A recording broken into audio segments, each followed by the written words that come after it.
अपनी लाइफ की खुद हिफाजत करिए, नहीं तो आपकी लाइफ की हिफाजत कोई भी नहीं करेगा। देखिए मुझे एक चीज़ बताइए, क्या मतलब लाइफ इतनी ज़्यादा सस्ती होती है और लाइफ का मतलब कोई मोल नहीं होता है क्या? किसी भी फालतू की मतलब चीज़ों में आप मत पड़िए, क्योंकि देखिए अगर आप ऐसे भ्रमित रहेंगे, ऐसे ही आप चीज़ों के पीछे भागेंगे, हमारी जो दिक्कतें हैं वो सॉल्व हो जाएंगे, लेकिन ऐसा कुछ नहीं होता है। जय माता दी गाइस, स्वागत है आपका एक और नए ब्लॉग में।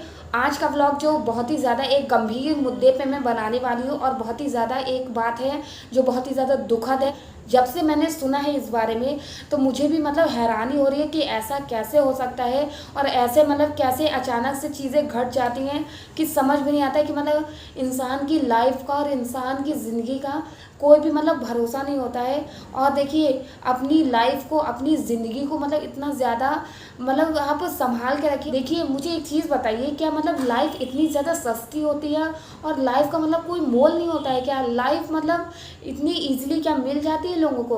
और लाइफ मतलब लोग क्यों नहीं समझते कि ये जो ज़िंदगी मिल रही है, ये ज़िंदगी मतलब इंसान को एक ही बार मिलती है और हर किसी की ज़िंदगी ज़रूरी है और हर किसी का जो मतलब जीवन है वो बहुत ही ज़्यादा प्रीशियस है और बहुत ही ज़्यादा मतलब अनमोल है, जो बार बार नहीं मिलने वाला। तो इसलिए अपनी ज़िंदगी का और अपना खुद का अपनी ज़िंदगी में ध्यान रखिए। और देखिए किसी भी फालतू की चीज़ों के पीछे मत भागिए और किसी भी फालतू की मतलब चीज़ों में आप मत पड़िए, क्योंकि देखिए अगर आप ऐसे भ्रमित रहेंगे, ऐसे ही आप चीज़ों के पीछे भागेंगे तो लोग आपको चीज़ों के पीछे भगाएंगे और ऐसे ही आपको भ्रमित करेंगे और वो आपको तो भ्रमित करेंगे करेंगे और ये है कि अपने खजानों को भरेंगे, अपनी मतलब जो चीज़ें जो वो पूरी करना चाहते हैं वो करेंगे। आप ऐसा बिल्कुल भी मत करिए, आप किसी के भी ऐसे बहकावे में मत आइए, किसी के भी चक्कर में आप मत फंसिए, क्योंकि देखिए ऐसी बहुत सारी चीज़ें आजकल चल रही हैं, ऐसी बहुत सारी ऐसी सिचुएशंस हैं जो लोग क्या समझते हैं कि किसी के पास जाने से या कहीं जाने से शायद हमारी जो प्रॉब्लम्स हैं, हमारी जो दिक्कतें हैं वो सॉल्व हो जाएंगे, लेकिन ऐसा कुछ नहीं होता है। कि देखिए बस आपको क्या करना है कि अपने जीवन में कोई दिक्कत आ रही है, कोई परेशानी आ रही है, तो आपको बस क्या करना है कि सिर्फ एक ईश्वर की, एक भगवान की शरण लेनी है, ना कि किसी पर्सन के पास आपको जाना है या कहीं भी किसी बाबा वगैरह के चक्कर में आपको पड़ना है, ऐसा बिल्कुल भी नहीं है।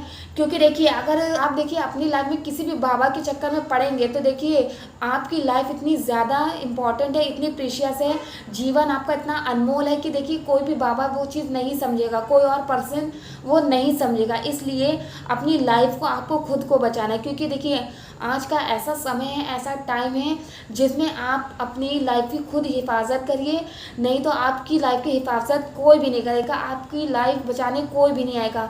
आपको अपनी लाइफ खुद बचानी है और अपने को खुद सिक्योर रखना है। आज जो मैं बात कर रही हूँ उसे मतलब आपके साथ बातचीत करके ही मैं सोच रही हूँ कि कैसे इस बारे में बात करूँ, क्योंकि इतना ज़्यादा मतलब बड़ी बात है ये और मतलब अकल्पनीय बात है, इतनी ज़्यादा गुस्से वाली बात है, क्योंकि देखिए जो हुआ है वो इतना ज़्यादा गंभीर है और मतलब इंसानियत तो मतलब आजकल लोगों में रह ही नहीं गई है, इंसानियत कहीं ना कहीं ख़त्म हो गई है।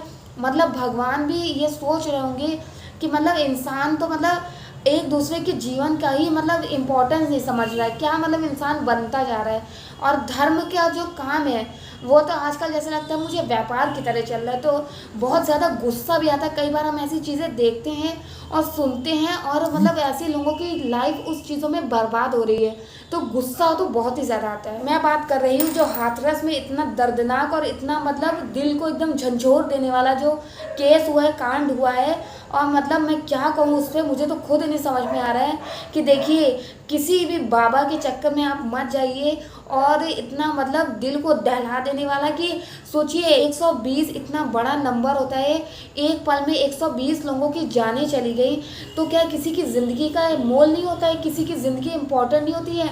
जो कि वो बाबा जो थे उन्होंने सत्संग का एक आयोजन करा, वो सत्संग दे रहे थे और मतलब इतना सारा इतना घटना मतलब घट गई और वो बाबा पता नहीं आज कहाँ बैठे हुए छुप के और उनको कोई मतलब नहीं है, इतने मासूम जाने चली गई। देखिए मैं तो कहती हूँ कि प्लीज़ इस व्लॉग के थ्रू मैं आपसे रिक्वेस्ट करूँगी कि इस तरह के बाबा वगैरह के चक्कर में आप मत पड़िए, क्योंकि देखिए अगर आपके जीवन में कोई भी दिक्कत वगैरह है तो आपको सिर्फ एक भगवान की शरण में जाना। देखिए कोई भी बाबा वगैरह आपको नहीं मतलब आपकी जो परेशानियां उनका निवारण करेंगे।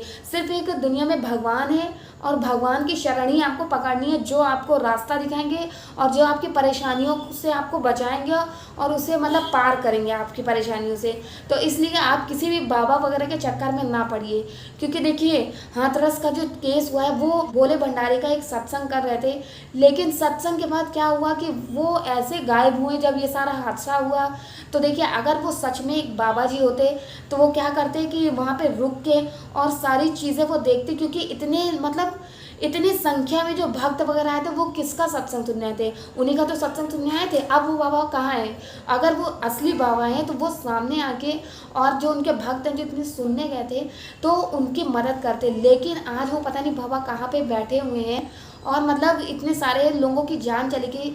तो उन बाबा को क्या उनकी मदद नहीं करनी चाहिए थी वहाँ रुक के? देखिए इस हाथरस केस में कितने ही परिवार मतलब उजड़ गए हैं, कितने लोगों ने अपने लोगों को खो दिया है, लेकिन वो जो बाबा हैं उन्होंने मतलब एक पल को भी नहीं सोचा। 80,000 कहाँ उनको परमिशन मिली थी सत्संग में लोगों को बुलाने की, लेकिन कहाँ 2.5 लाख। सोचिए एकदम इतने ज़्यादा लोग आ गए और एंट्री और एग्जिट दोनों का एक ही सेम रास्ता था। तो सोचिए मतलब क्या इंतज़ाम थे, क्या सब था, उनके सेवक वगैरह ने क्या इंतज़ाम कर रखा था जो इतना बड़ा अचानक से हादसा हो गया, लोगों की जानें चली गई। और वो भी किस लिए? क्योंकि वो बाबा सत्संग ख़त्म करके वो जा रहे थे अपनी कार में बैठ के और उनकी कार एक ऐसी जगह पार्क थी जहाँ पे मतलब गीला था, मिट्टी थी, सब एक साथ उनके मतलब चरणों की धूल लेने के लिए बाबा के भागे।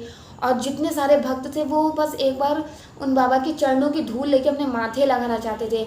और वही बाबा आज वो मतलब कहाँ पे हैं? जो इतने उनके भक्त थे वो आज मतलब मारे जा चुके हैं, उनकी मतलब ऐसी मृत्यु हो गई है, लेकिन वो बाबा पता नहीं कहाँ पे हैं जिन बाबा की वो चरणों की धूल लेके अपने माथे लगाना चाहते थे। तो सोचिए वो ये मतलब किस तरह के बाबा हैं।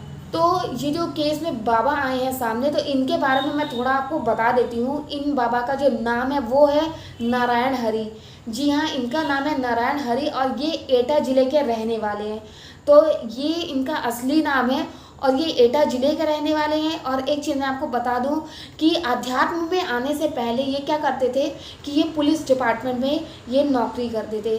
तो पुलिस डिपार्टमेंट में नौकरी करते हुए भी इन्होंने कई बार सोचा कि ये अध्यात्म की तरफ अपना मतलब मुड़ जाए, लेकिन इन्होंने धीरे धीरे करके इन्होंने अपना क्या करा कि पूरा ही जो इन्होंने अपना झुकाव था और अपना पूरा वो जो पुलिस डिपार्टमेंट का काम था उसे छोड़ के और इन्होंने इधर अपना अध्यात्म की तरफ सत्संग वगैरह में ये सब ये करने लगे। ये बाबा जो हैं नारायण हरि बाबा, इनको मतलब इनका कनेक्शन जो देखा जा रहा है वो कई ऊंची पार्टियों के साथ भी देखा जा रहा है और इसीलिए शायद ये अभी तक इनको ढूंढ नहीं पा रही है पुलिस। लेकिन ये भी मैं आपको बता दूं कि ये कई जगहों पे सत्संग वगैरह भी करते हैं, लेकिन कल की जो खबर आई है इतने 120 लोग मारे गए हैं, जिनमें ज़्यादा से ज़्यादा सोचिए महिलाएं और बच्चे हैं। तो इतनी ज़्यादा संख्या में 120 की एक साथ जान चली गई, तो क्या मतलब किसी की लाइफ की कोई कीमत नहीं है, किसी की लाइफ इतनी इम्पोर्टेंट नहीं है, जीवन क्या किसी का अनमोल नहीं है जो ऐसे एक बद इंतज़ाम में लोगों को सत्संग के लिए बुलाया गया और इसमें कितने मासूमों की जान चली गई। तो इसलिए ऐसे बाबा के चक्कर में आप बिल्कुल भी ना पड़े, क्योंकि देखिए इतना बड़ा हादसा हो गया और अब जाके वो बाबा पता नहीं कहाँ पे मतलब एकदम से गायब हो गए, वो ढूंढने से भी मिल नहीं रहे। इस ब्लॉग के ज़रिए मुझे बस आपसे यही रिक्वेस्ट करनी है, बहुत बड़ी रिक्वेस्ट है ये, कि प्लीज़ ऐसे बाबाओं के चक्कर में आप लोग मत पड़िए, क्योंकि देखिए संसार को और आपके जीवन को स्पेशली एक ही शक्ति चला रही है जो कि है भगवान माता रानी। तो आप लोग बस उन्हीं की शरण में रहिए।